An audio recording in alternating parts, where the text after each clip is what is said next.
नमस्कार, मैं advocate Sunita Choubey Delhi high court में प्रैक्टिस करती हूँ। और ये जो है आली विहार लाल मंदिर के नाम से है, शिव मंदिर है, जिसका काम काफ़ी सालों से चल रहा है। लेकिन काम चलने में वहाँ की जितनी पब्लिक थी और काफ़ी लोग वहाँ पे अपना सहयोग देकर, चंदा देकर मंदिर का निर्माण कार्य करने में पूरी तरह से सहयोग दिए। लेकिन ट्रस्ट के एक दो लोग ऐसे मेंबर हैं वहाँ जो कि उस मंदिर को कमर्शियल एक्टिविटी में तब्दील करने के लिए वहाँ दुकानों का मतलब अंदर से दुकान बनाना चाह रहे थे, जिसकी जानकारी पब्लिक को हो गई, वहाँ की जो आली विहार की जनता को, जिन्होंने अपने चंदे के पैसे से मंदिर का निर्माण कार्य शुरू कराया था। तो उनको इस बात का दुख हुआ कि हमारे मंदिर को क्यों ये लोग बाज़ार और कमर्शियल मॉल की तरह से यूज करना चाह रहे हैं अपने फ़ायदे के लिए, अपने अपने जेब को भरने के लिए। तो इस तरह से जब वो दीवार बढ़ा के रोड को छोटा करने का प्रयास किया गया, रातों रात वहाँ पे बल्ली गाड़ के उस पर ब्लैक कलर का पन्नी लगाया गया ताकि अंदर अंदर जो दीवार का कार्य हो तो किसी को दिखाई ना दे। और इसी मकसद में कामयाब होने के लिए वो सारा कार्य रात को किया जा रहा था। तो पब्लिक बुला के मुझे दिखाई, मैं कि ठीक है, इसमें सुबह बात करते हैं सभी से। तो सुबह में मैं गई, मेरे साथ वहाँ 250-300 लोग भी गए जो आली विहार के लोग हैं।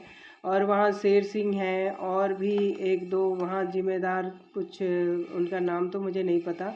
वो लोग आए, बात किए। वो लोग मुझे बोले भी कि मैडम आप चलिए अंदर से देखिए कि हम दीवार नहीं बढ़ा रहे हैं। तो अंदर तो जाने का हमारा मकसद ही नहीं था, लेकिन उनके कहने पे, उनके रिक्वेस्ट करने पे हम पीछे के रास्ते से गए।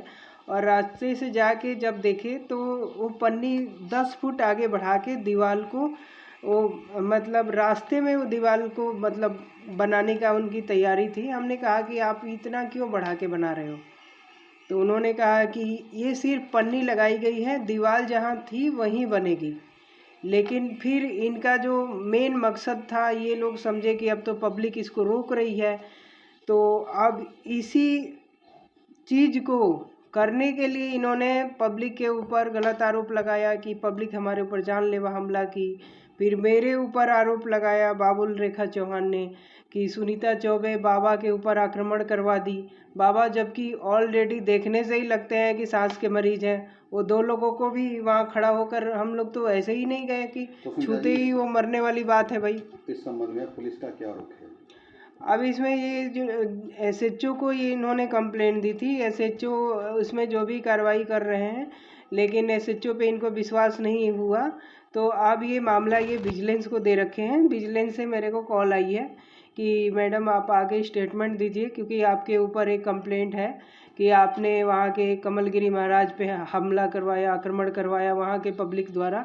और पब्लिक आपके कहने के हिसाब से उनको मारी पीटी या जो भी है उनका नुकसान पहुंचाया गया। तो उसकी एमएलसी वगैरह हुई है। तो हमने कहा कि ठीक है, जो प्रशासन अपना कार्य करे, हम अपना कार्य करेंगे। उनको अपना, जो वहाँ की पब्लिक है उनका क्या कहना है और वो कितना सपोर्ट में है? पब्लिक तो हमारे साथ ही गई थी। पब्लिक सारा स्टेटमेंट देकर आई है। जो एसएचओ के पास अभी इनकी कंप्लेंट पड़ी है, तो जाके जो भी हमारे साथ पब्लिक थी या नहीं भी थी, वो भी, उनको भी पता है कि ऐसा कुछ हुआ ही नहीं है। ये सरासर एक झूठी कंप्लेंट है। हमारा नाम खराब करने के लिए इनकी साजिश है। तो इनकी जो साजिश है वो कामयाब नहीं होने दिया जाएगा। जी, आप खुद एक एडवोकेट हैं, अभिवक्ता हैं जी। क्या लगता है कि इसमें आगे क्या कार्रवाई होगी और आपका अगला कदम क्या होगा? जी, जिस तरह से ये झूठी कंप्लेंट दे के मुझे फंसाने का इनकी जो मंशा है वो कभी कामयाब नहीं होगी। ये बाबुल विजय चौहान, ये जो आली विहार को बहुत ही मूर्ख और पागल बना के चलते आ रहे हैं शुरू से। ये इनकी नई, ये कोई मतलब कोई कहानी तो है नहीं। ये कहानी इनकी हर समय हर पल बनती रही है। अब इनकी जो चाल है कामयाब नहीं हो पा रही है, इसलिए वो सोच रहे हैं कि झूठी कंप्लेंट में फंसा दिया जाए, तो ये भी कामयाब नहीं हो पाएगी।